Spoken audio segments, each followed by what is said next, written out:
네, 1월 17일 수요일 기도를 돕는 그 사랑 매일 묵상입니다. 오늘은 시편 6편이죠. 제목은 여호와께서 내 울음소리를 들으셨도다 이렇게 좀 정했습니다. 시편 6편은 이렇게 시작하죠. 여호와여 주의 분노로 나를 책망하지 마시오며 주의 진노로 나를 징계하지 마옵소서. 여호와여 내가 수척하였사오니 내게 은혜를 베푸소서. 여호와여 나의 뼈가 떨리오니 나를 고치소서. 나의 영혼도 매우 떨리나이다. 여호와여 어느 때까지니까. 지금 이렇게 기도하는 걸로 봐서 지금 굉장히 힘들고 어려운 상황이라는 걸 알 수 있는데 주의 분노로 나를 책망하지 마세요. 이렇게 얘기하면서 마치 자기가 죄를 지었는가 아니면 어떤 억울한 일을 당했는가 어쨌든 하나님의 분노로 자기를 책망하지 말아달라고 얘기합니다. 근데 이 시에는 뭐 회개를 하고 이런 거는 없어요. 내용은 이 시에는 없습니다.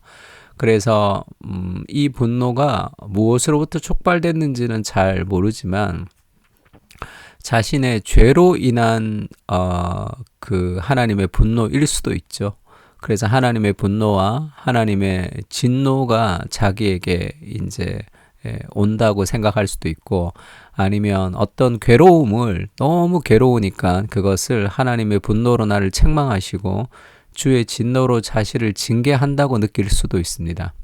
어쨌든 자신의 죄든 타인의 죄든 그래서 내가 지금 힘든 상황인 건 맞는 거죠. 어쨌든 2절에 보면 내가 수척하였사오니 살이 빠지고 그러니까 은혜를 베풀어 주세요. 여호와여 나의 뼈가 떨리오니 나를 고치소서. 그러니까 굉장히 스트레스가 극도의 상황 그리고 건강이 상할 정도로 힘든 상황 나의 영혼도 매우 떨린다. 여호와여 어느 때까지니까 그렇게 얘기하죠. 하나님 내가 얼마나 더 힘들어야 됩니까? 아주 오랜 시간 그가 이제 고통 가운데 살아왔다는 것을 볼 수 있습니다. 그러나 이런 상황을 이제 고백하고 솔직하게 그렇게 고백하죠. 하나님 언제까지입니까? 그렇게 기도합니다. 이것은 미래를 알 수 없는 인간의 한계 아래서 우리가 고백하는 고백이죠. 여호와여 돌아오세요 이렇게 얘기하죠. 4절에 보면 여호와여 돌아와서 나의 영혼을 건지시고 주의 사랑으로 나를 구원하십시오 할 때 이제 헤세드를 얘기하고 있습니다. 어쨌든 우리가 어떤 상황에 있든지 그것이 누구의 죄로부터 촉발되었든지 상관없이 우리를 회복시키는 것은 하나님의 헤세드입니다. 하나님 돌아오세요. 나의 영혼을 건지시고 주님의 사랑으로 나를 구원해 주십시오. 사망 중에는 주를 기억하는 일이 없사오니 스올에서 주께 감사할 자 누구리까. 내가 죽어버리면 주님을 기억하는 일이 없고 스올 그 사망과 지옥에서 그 주께 감사할 자가 누굽니까? 이렇게 스올이라는 것은 이 지옥을 뜻하는 단어이기도 하지만 그냥 죽음을 뜻하기도 합니다. 그러니까 내가 스올에서 할 때 내가 그러면 천국 안 가고 다윗이 지옥에 갔나 이렇게 생각할 필요는 없이 이 죽음에서 누가 감사하겠습니까? 내가 지금 이렇게 힘들어서 죽어버리면 내가 어떻게 하나님을 감사할 수 있겠습니까? 그러니까 하나님 왜 이렇게 늦장을 부르십니까? 우리 빨리 구원해 주세요. 그런 고백이죠. 3절까지가 자신의 힘든 상황을 고백했다면 4절부터는 하나님의 헤세드를 붙들고 계속 자신의 감정을 끌어올리는 상황이라고 보면 됩니다. 내가 탄식함으로 피곤하여 밤마다 눈물로 내 침상을 띄우며 내 요를 적시나이다. 그러니까 이 힘든 상황이 계속 지속되니까 탄식하기가 피곤하고 밤마다 눈물로 침상을 띄워버린다. 그러니까 이렇게 물에 잠겨서 침상이 뜬다는 거죠. 그러니까 얼마나 많이 울었는지를 보여주죠. 내 요를 적신다. 밤마다 내가 눈물로 내가 지금 울고 있다. 내 눈이 근심으로 말미암아 쇠하며 내 모든 대적으로 말미암아 어두워졌다. 그러니까 결국 그냥 단순한 자신의 죄가 아니라 자신의 죄로부터 촉발되었을 수도 있지만 자신을 비난하는 수많은 세력들과 그런 어려움들이 이제 자기 앞에 있는 거죠. 그러나 악을 행하는 너희는 다 나를 떠나라. 그렇게 담대하게 기도하죠. 여호와께서 내 울음소리를 들으셨도다. 하나님이 나의 기도를 들으시는 것이 회복의 시작입니다. 그 상황이 바뀌지 않지만 내가 울 수 있는 곳이 있다는 거, 하나님이 우리의 울음소리를 들으시는 분이시다는 걸 좀 기억해야 될 필요가 있죠. 여호와께서 내 간구를 들으셨으므로 여호와께서 내 기도를 받으시리로다. 내 모든 원수들이 부끄러움을 당하고 심히 떨미어 갑자기 부끄러워 물러가리로다. 이것이 다윗의 고백 같은 시입니다.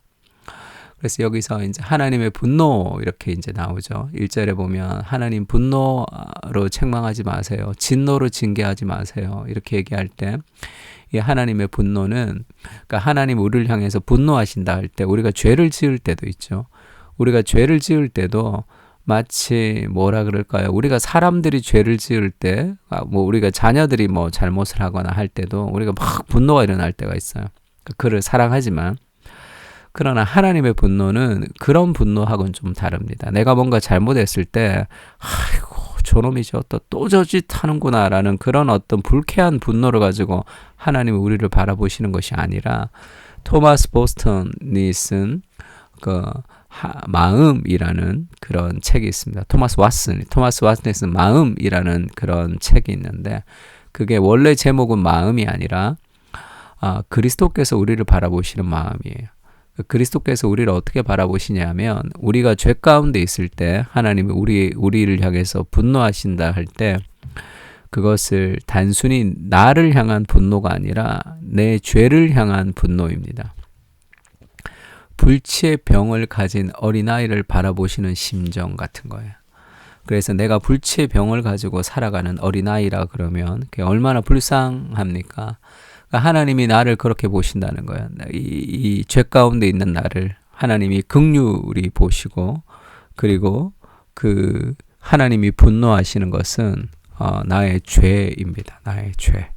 그 병을 고치고 싶어하는 그런 마음이 있으신 거죠. 그래서 우리의 행위 자체를 하나님이 굉장히 거부하시고 싫어하시고 불쾌하게 생각하신다고 생각하면 안 돼요. 하나님의 분노, 그러니까 지금 분노 가운데서도 우리가 하나님의 헤세드를 붙들고 기도할 수 있는 것은 하나님의 안타까운 마음으로 우리를 보시는 거죠. 여호와여, 주의 분노로 나를 책망하지 마시고 주의 진노로 나를 징계하지 마십시오. 그렇게 기도합니다. 두 번째는 이 고난이 정확하게 어떤 고난인지 알 수 없어요. 왜냐하면 회개의 기도가 없기 때문에 자신의 죄 때문인지, 아니면 자신의 죄는 아닌데 다른 사람이 자기를 억울하게 했던 일 때문인지, 그것을 이제 하나님의 분노라고 표현을 했는지 다 알 수는 없습니다. 그러나 고난의 이유는 중요하지 않아요. 고난의 원인도 중요하지 않습니다. 그 고난으로부터 우리가 회복이 되려면 하나님의 헤세드를 붙드는 거예요. 어떠한 상황 속에서도 나를 버리지 않으시고, 어떠한 상황 속에서 나를 포기하지 않으시는 그 하나님의 헤세드를 우리가 붙들 때 우리가 믿음 안에서 우리가 어떤 고난도 이길 수 있습니다. 우리 인생에 어떤 고난이 있지만 고난을 해결하는 출발은 하나님의 긍휼이, 하나님의 헤세드입니다. 주님의 헤세드를 붙들어야 돼요. 헤세드라는 단어는 하나님의 사랑 이렇게도 번역이 되고, 하나님의 인자 이렇게도 번역이 됩니다. 하나님의 자비라고 번역이 되기도 하고, 불쌍히 여김 이런 느낌도 다 들어있어요. 긍휼도 들어있습니다. 그럼 헤세드를 어떻게 번역해야 됩니까? 그게 이제 헷갈리는데 사실 다 포함하면 돼요. 우리가 누군가를 사랑한다고 할 때 우리가 이제 사랑하는 사람들에게 그런 감정이 다 있죠, 사실.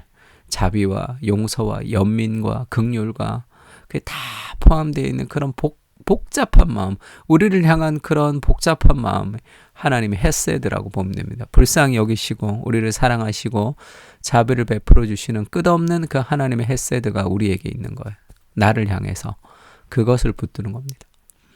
그리고 이 눈물의 기도는 헛되지 않다는 것도 우리가 이 시편을 통해서 알 수 있죠. 왜냐하면 주여 어느 때까지니까 이렇게 얘기하잖아요. 하나님 내 기도를 듣지 않고 이 문제가 해결되지 않는 오랜 시간이 걸린다. 시편은 한 편의 기도지만 이건 하루에 끝나는 기도가 아니죠. 한 번의 기도로 끝나는 것이 아닙니다. 그의 인생을 향해서 쓰여진 그런 시편이겠죠. 그래서 그가 기도하고 응답을 받을 때까지가 막 금방 오는 그런 순간이 아닌 거예요. 긴 시간 우리가 기도해야 될 때도 있습니다. 그러나 하나님께서 내 울음소리를 들으신다는 것을 우리가 알아야 되는 거죠. 그러니까 눈물의 기도는 헛되지 않습니다. 하나님이 내 울음소리를 들으시는 분이시다. 이게 얼마나 우리에게 위로가 되는 겁니까? 하나님이 나의 지금의 상황, 하나님이 지금의 나의 고통, 지금 내가 힘든 거, 지금 내가 헷갈리는 거, 그것들 하나님이 다 들으시는 분이시다. 그래서 결국 하나님이 승리하십니다. 결국 하나님이 일하시는 거죠. 내 모든 원수들이 부끄러움을 당하고 심히 떨미어 갑자기 부끄러워 물러가린다. 왜냐하면 여호와께서 내 기도를 들으셨기 때문에, 하나님 내 울음소리를 들으시는 분이시기 때문에 그분은 반드시 응답하시는 분이십니다. 그리고 이 시편은 우리가 그리스도 중심적으로 읽으려면 쉽게 얘기하면 이 예수님이 드렸던 기도라고도 할 수 있습니다. 지금 이 기도를 예수님이 직접 드렸던 기도라고도 할 수 있죠. 그러니까 이것을 예수님의 기도라고 생각하고 읽는 것도 좋죠. 여호와여 주의 분노로 나를 할 때 이 내가 지금 다윗과 내가 아니라 예수 그리스도로 대입을 하면서 읽는 거죠. 그러면 죄가 없으신 그분이 하나님의 분노를 받고 주님의 진노를 당하고 수척하며 뼈가 떨리고 영혼도 떨리는 이 고통 속에서 지금 그리스도가 간구하고 있는 거죠. 그래서 결국 이 그리스도의 이 눈물의 기도를 하나님 들으시고 응답하시며 결국은 부활의 영광으로 우리를 이끌어 가시는 이 우리를 대신해서 기도하시는 그리스도의 기도라고 생각하며 읽는 것도 굉장히 이 시편을 우리가 새롭게 이해할 수 있는, 우리의 죄를 대신하여 고뇌하시는 그리스도의 모습을 통해서, 그러면 나 자신의 억울한 일들 그렇게 억울하지 않습니다. 예수님은 나는 그래도 죄인이잖아요. 예수님은 죄가 없으신 하나님이 이 땅에 오셔서 그런 오해와 모욕과 고통과 침뱉음을 당하시면서 내 대신 그 고난을 다 당하시는 거잖아요. 조금만 손해봐도 억울하고 어떻게 하든 나에게 이익을 더 가져가고 싶어하는 그런 우리가 이 그리스도의 모습을 통해서 더 넓어질 수 있습니다.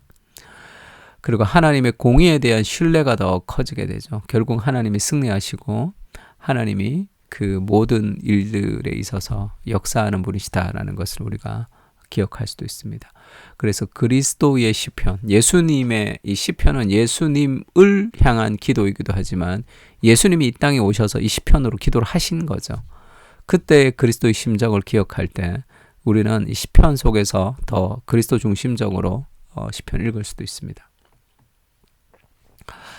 기도를 오늘 좀 써봤는데, 기다림은 고단합니다. 주님, 나는 언제까지 이렇게 힘들어야 합니까? 그러나 한결같은 주님의 사랑을 신뢰합니다. 나의 행위와 상관없이 나를 향해 사랑으로 다가오시는 하나님의 햇새들을 기억하며 주님의 긍휼에 기대어 오늘도 주님께 나아갑니다. 내 울음소리를 들으시는 주님, 그리고 나를 위해 대신 울어주신 예수님, 내가 느끼지 못하는 모든 순간들 속에서도 주님의 사랑은 변함이 없습니다. 그 은혜를 누리는 우리와 나와 공동체가 되게 하여 주시옵소서. 아멘. 우리 시편 6편을 묵상하면서 같이 한번 또 기도했으면 좋겠습니다. 기도하겠습니다.